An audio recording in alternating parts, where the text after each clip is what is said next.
Welcome back to Berion, a channel dedicated to sharing knowledge for holistic self-development through insightful books. This week, we continue our exploration of balancing yin and yang to boost health, prevent illness, and heal the body, drawing upon the ancient wisdom of traditional Chinese medicine from the Huangdi Neijing, the Yellow Emperor's classic of internal medicine, and further illuminated by the profound insights of Professor Kukla Man. This is a continuation of our episode. To live a joyful and healthy life, one must understand yin-yang balance. While Part 1 emphasized the principle of conforming to nature, living in harmony with the universe's yin and yang laws to achieve optimal, holistic health, and clearly identifying the causes, symptoms, and personality traits of those with yin-yang imbalances, Part 2 will delve into practical, seasonal balancing solutions. These solutions will empower you to proactively adjust your daily routines, mental state, and physical activity to restore your natural equilibrium.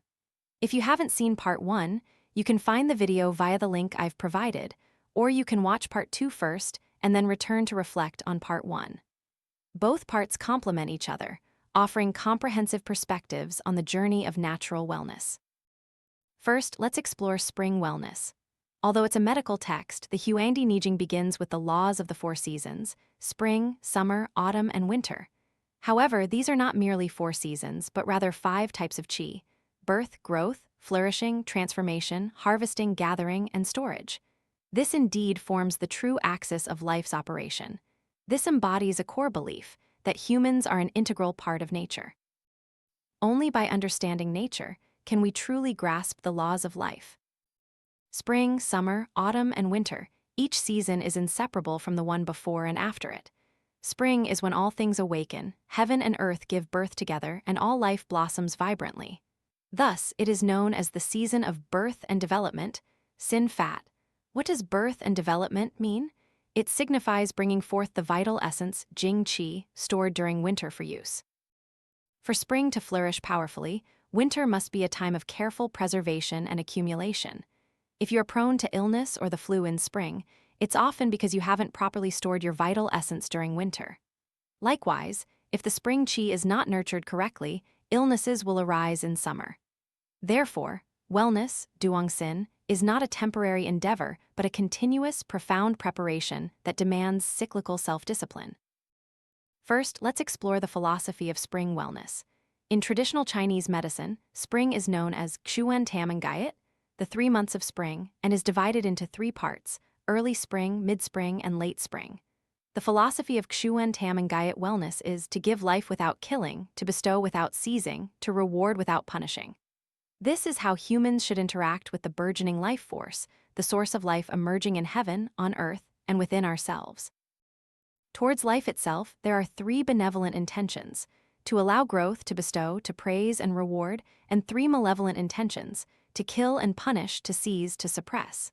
Our mindset determines our attitude, and our attitude determines the outcome. When we cherish life, life responds with vitality and beauty. Spring is like the childhood of human life. It's the stage where the life force begins to sprout, requiring immense protection and nourishment.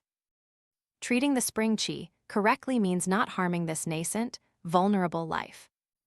Picking a flower in spring means one less fruit in autumn. That is clear karma. Therefore, to give life without killing means allowing life to develop fully. To bestow without seizing means giving, not possessing. To reward without punishing means nurturing, not suppressing. Sadly, in modern society, humanity's attitude towards life is largely the opposite. Surgery for illness is killing. Injecting hormones for emergencies is seizing one's fundamental qi, because hormones are the secret code of life, and using them at the wrong time depletes internal resources. Excessive medical intervention is punishment, leading to the exhaustion of your body.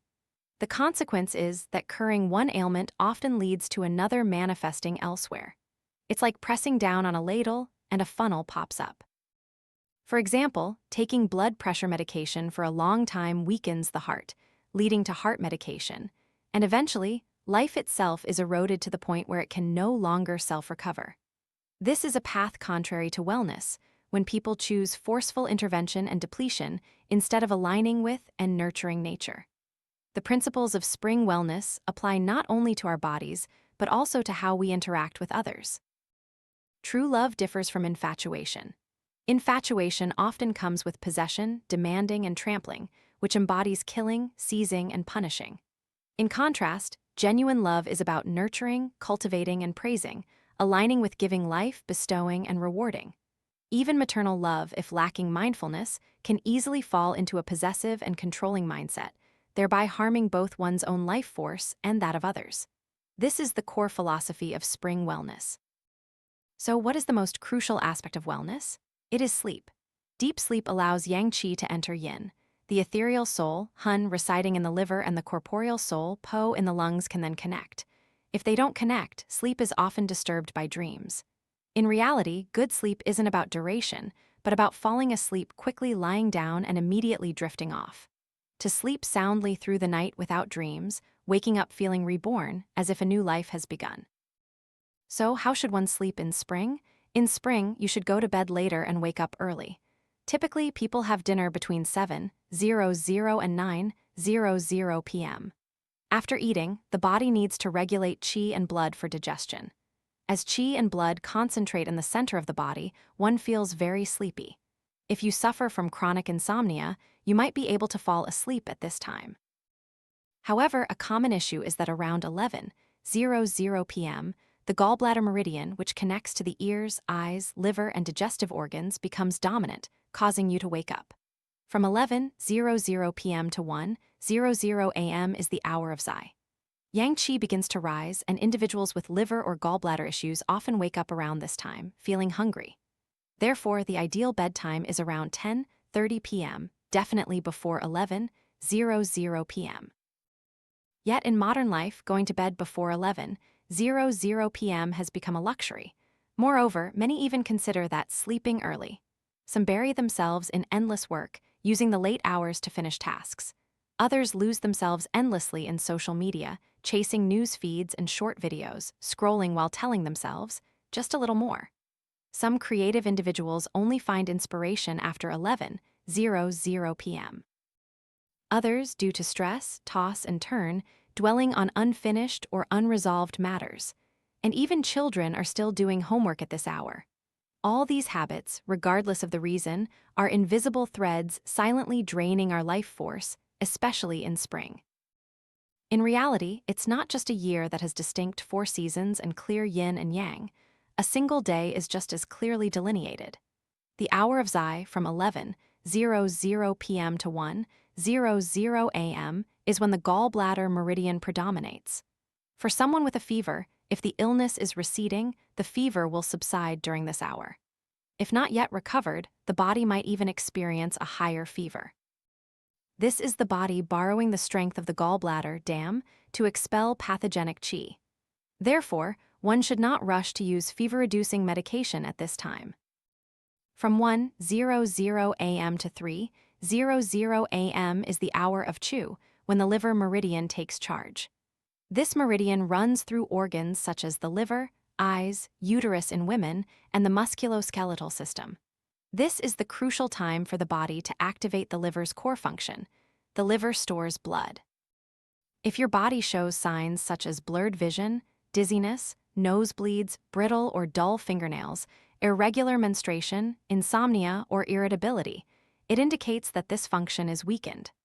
Therefore, it is absolutely essential to sleep during this hour. Next is the hour of yin, from 3:00 a.m. to 5:00 a.m., when the lung meridian governs. This meridian is closely linked to the lungs, large intestine, stomach, and throat.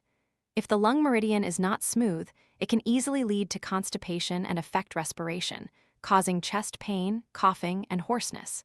Furthermore, the lung meridian is also associated with sadness. Individuals with a weak lung meridian tend to be gloomy, pessimistic, and prone to sleep disturbances.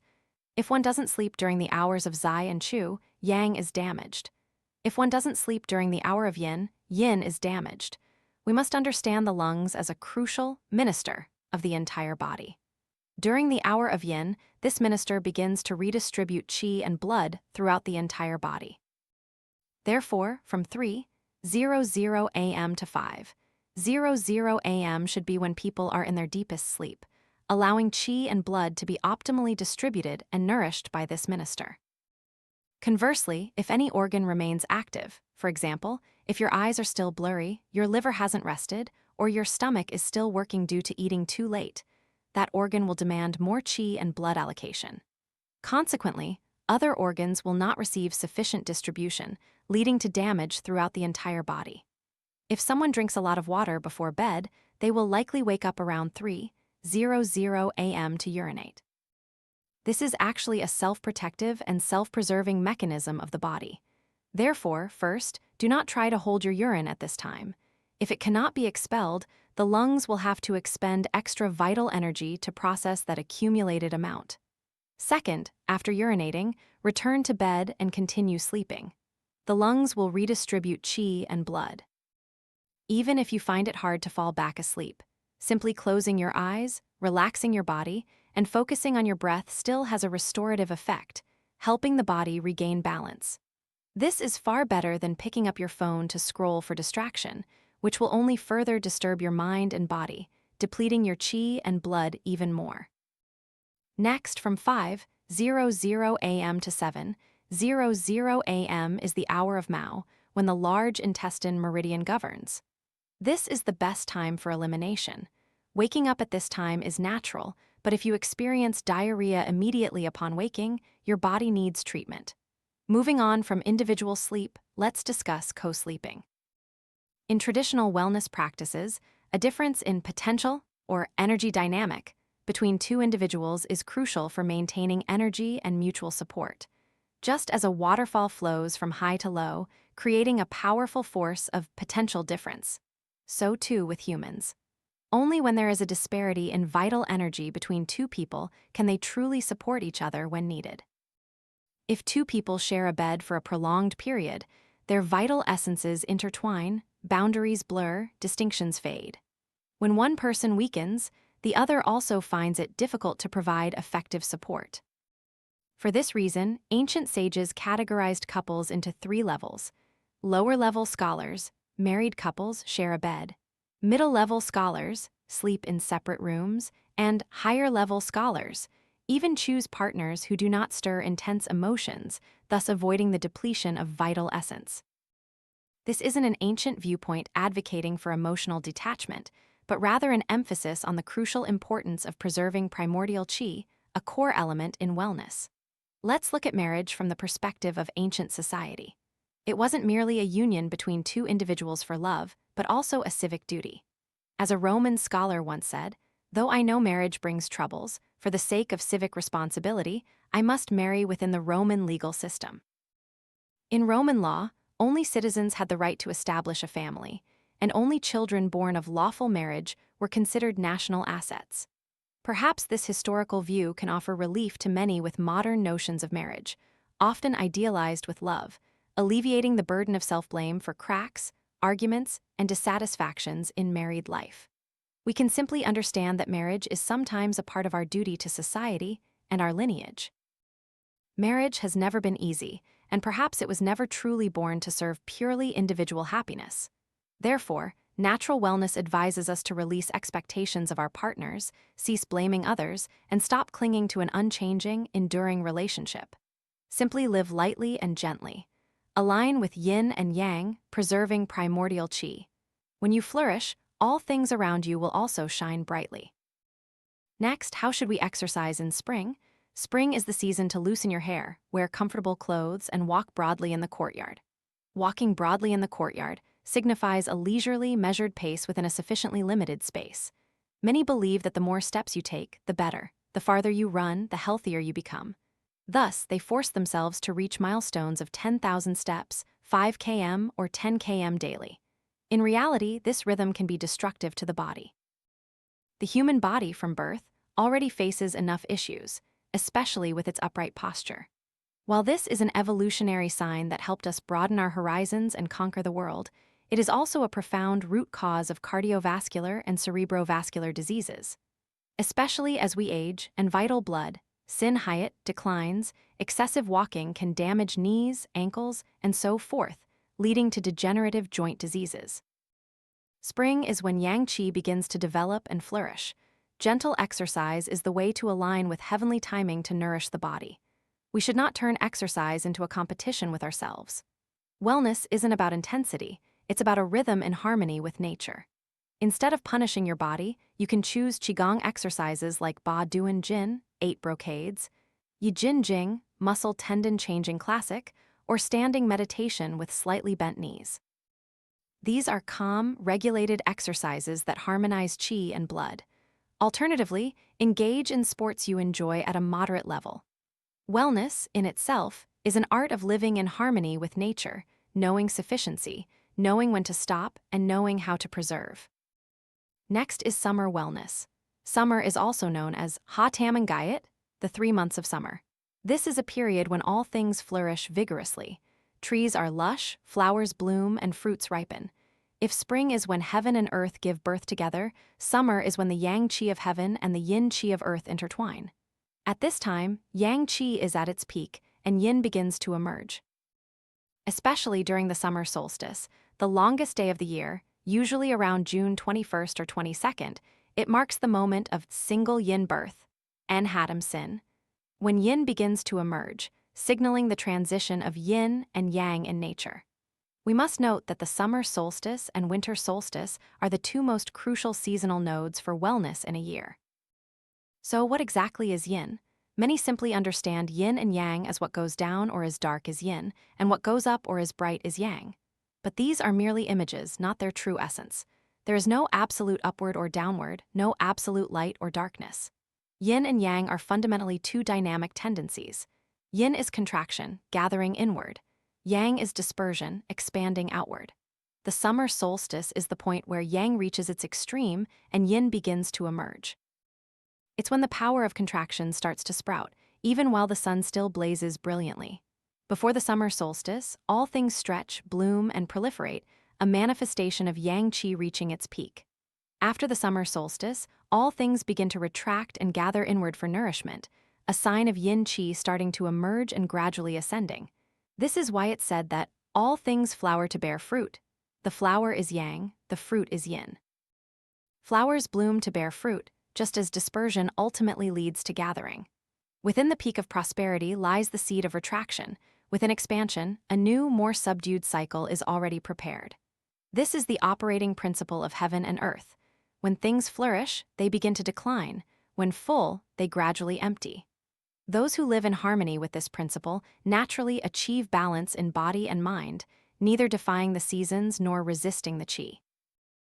Therefore, the core wellness philosophy for summer is to go to bed later and wake up early, not detesting the sunlight, maintaining a calm state of mind free from anger, and allowing qi and blood to express outwardly. We see that summer, like spring, requires going to bed later and waking up early, but you shouldn't be overly dispersed. Instead, go to bed a little earlier than in spring and be sure to wake up at dawn. In summer, you absolutely must wake up early because summer is when yang qi emerges very early. If you don't activate your yang qi along with heaven, your yang will not be able to express itself throughout the entire day. Summer is the season of growth and maturation, continuing the burgeoning qi of spring. Going against this principle will harm the heart, because in the 5 elements, summer corresponds to fire, which is associated with the heart. Fire has a dispersing nature. If it is suppressed, the heart is damaged. Moreover, sweat is the heart's fluid. Sweating properly in summer is very beneficial. It helps disperse pathogenic qi, detoxify, and support heart function.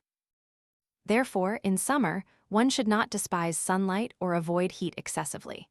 If you don't sweat in summer, you won't be able to gather qi in autumn, and in winter, you'll lack nutrients to transform essence, making you prone to illness.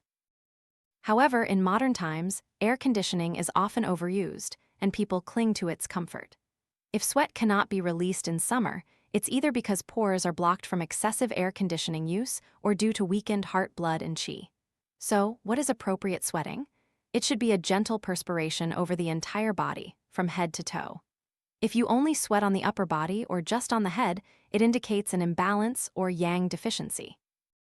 Children having a natural scent are healthy. Teenagers having body odor is also normal. If the body no longer has a scent or has a mild musty smell, it means qi and blood have weakened. However, if there is excessive sweating, even at night, that is a sign of both yin and yang deficiency. The most dangerous outcome is sudden death due to myocardial infarction, which often occurs when the heart fluid, TAMDH, is severely depleted after excessive exercise and sweating. Therefore, in summer, one needs to reduce strenuous outdoor labor and limit activities that excessively stir yang qi, such as intense exercise at midday. Clear signs of heart disease include abnormally fast heartbeat. This could be due to myocardial ischemia or weakened liver function. Since wood generates fire, mok-sin hoa, a healthy liver leads to a healthy heart. To treat the heart, one must strengthen heart yang and kidney yang, clear blood vessels, and restore primordial qi. Many people with anemia often seek iron supplements, but this isn't the best approach. Traditional Chinese medicine believes that the root of blood lies in the spleen and stomach. Iron is not something the spleen and stomach absorb well. Only good digestion from delicious food generates qi and blood. Qi is the driving force of blood, so to nourish blood, one must first nourish qi. The spirit in summer also needs to be expressed. You must avoid suppressing emotions in summer, not just anger, but all negative feelings and states of emotional repression.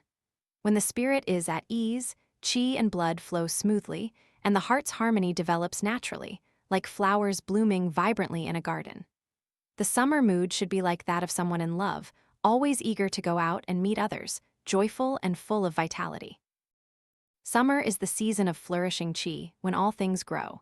If not expressed outwardly, they cannot flourish. Therefore, we need to open our hearts, live harmoniously, exercise gently, avoid living in darkness, and steer clear of dim, oppressive environments that can dampen the spirit. Only truly healthy individuals can withstand the sun and tolerate sweating. This is a sign of abundant qi and blood. Those with weak constitutions are accustomed to living in the shadows. Once exposed to strong sunlight, yin and yang clash, immediately causing symptoms of heat stroke such as vomiting and diarrhea. Thus, summer wellness isn't merely about keeping the body cool amidst the sweltering heat.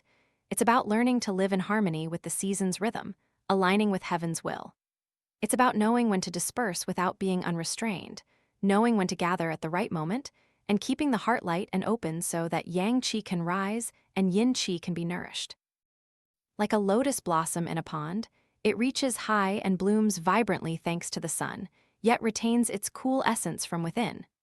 If a person can live in the sun without being scorched and remain tranquil in this heat-generating environment, they are truly walking close to the Tao. Next is autumn wellness. Autumn is known as Thur Tam and Gayat, the 3 months of autumn, or Dungbin. The term Dungbin is fascinating. Dung means to receive, to contain, but it must be accompanied by bin, meaning to maintain stability and tranquility. Therefore, this is a phase that requires introspection and emotional restraint to prevent autumn qi from disturbing the mind and harming the lungs. This is because the lungs are the pillar of qi in autumn. If the lungs are not properly nurtured in autumn, one can easily fall ill in winter with conditions like diarrhea or qi deficiency. Autumn weather becomes urgent, meaning it gradually gets colder, characterized by contraction and gathering. As the earth brightens and reveals clarity and purity, yin qi gradually flourishes and yang qi withdraws inward. Therefore, in autumn, one needs to go to bed early to avoid cold qi and wake up early to refresh the body. So, when should you wake up? The answer is, wake up with the roosters. In traditional culture, the rooster is an animal that knows time. In the evening, it knows to return to its coop. In the early morning, it crows at the correct hour.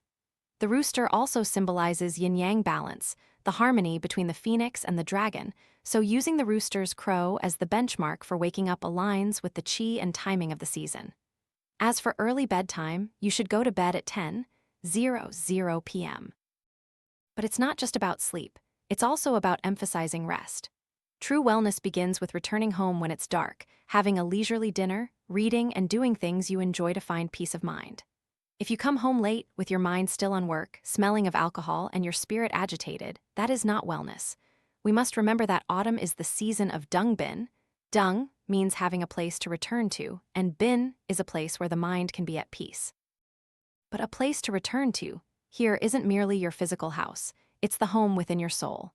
Autumn is a time for retraction, specifically for gathering the qi that was excessively depleted during summer. It's about bringing the mind and spirit back inward to balance yin and yang. At this time, you shouldn't let your mind wander outwardly, but instead return to your inner sanctuary where qi, essence, and spirit can reside peacefully. If you feel sadness, allow yourself to grieve fully. What does that mean? It means don't avoid sadness. As I've mentioned in many previous videos, accept sadness as a part of you. Observe it without judgment. This is precisely how to purify the lung qi. Regarding digestion, the lungs and large intestine are closely connected. When the lungs are weak, the large intestine is easily damaged, leading to diarrhea.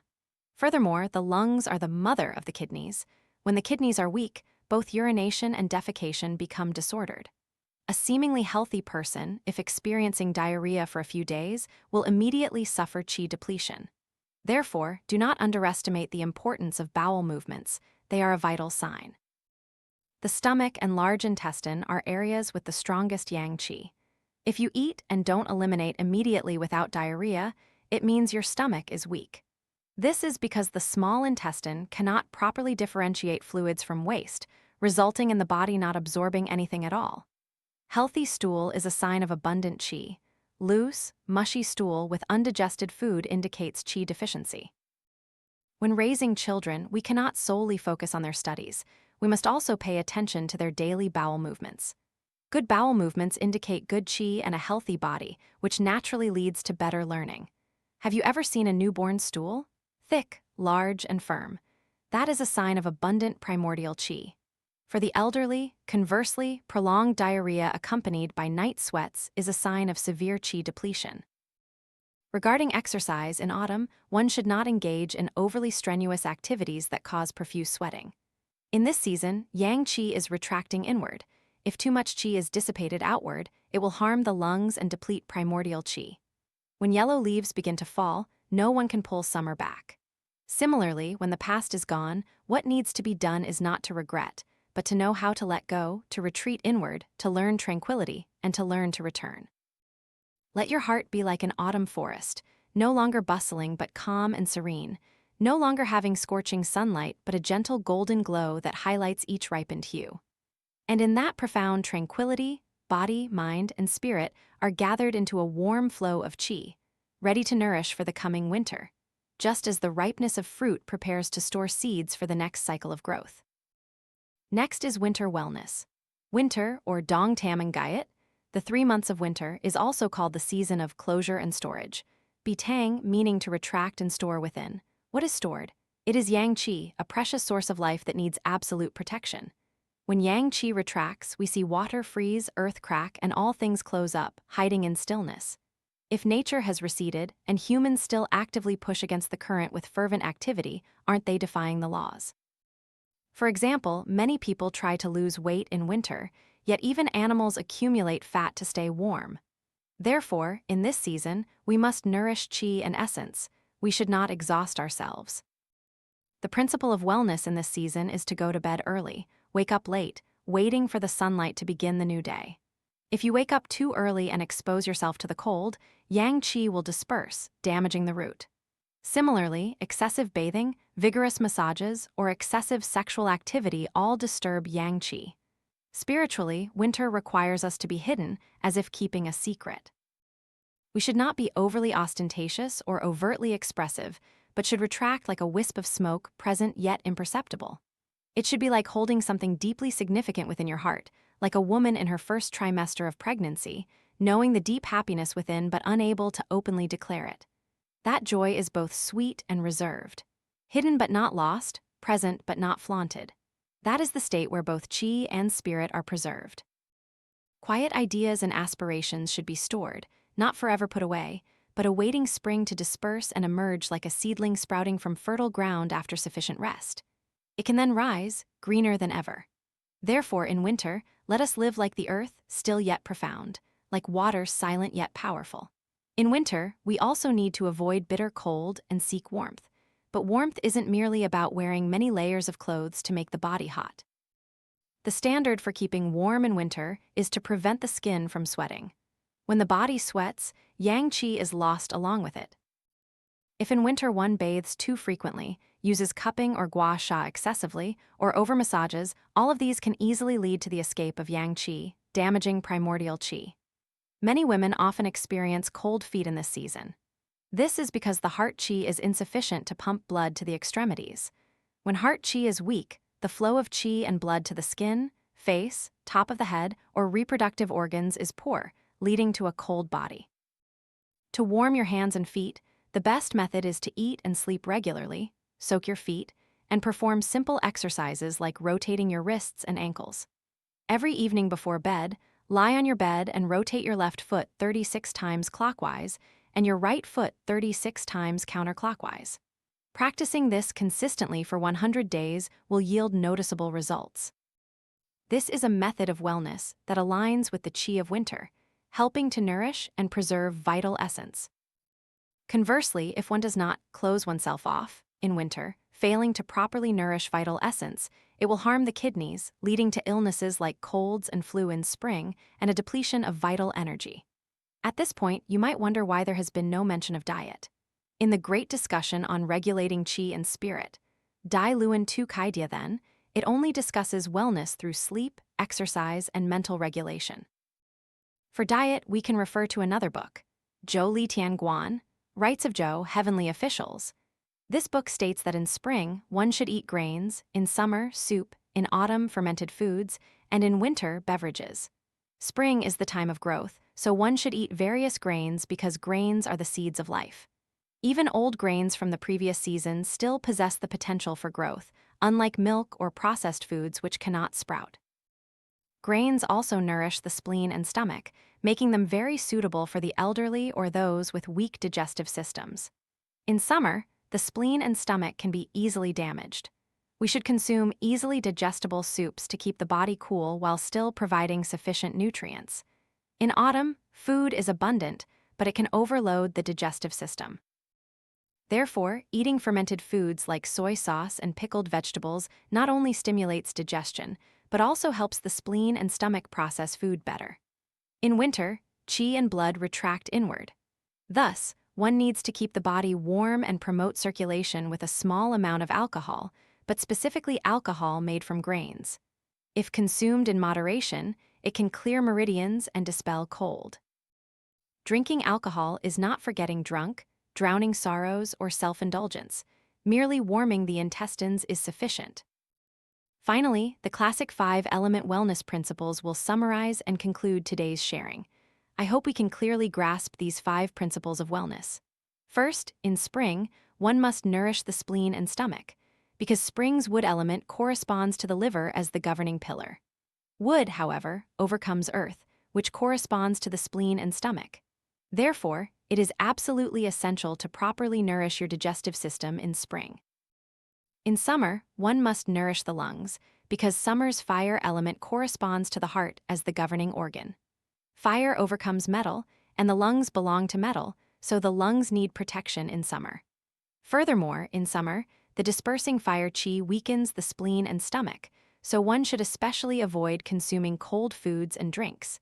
It is absolutely crucial to abstain from cold beverages in this season.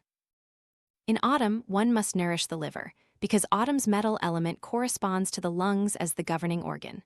Metal, however, overcomes wood, so the liver needs protection, and one needs to go to bed early.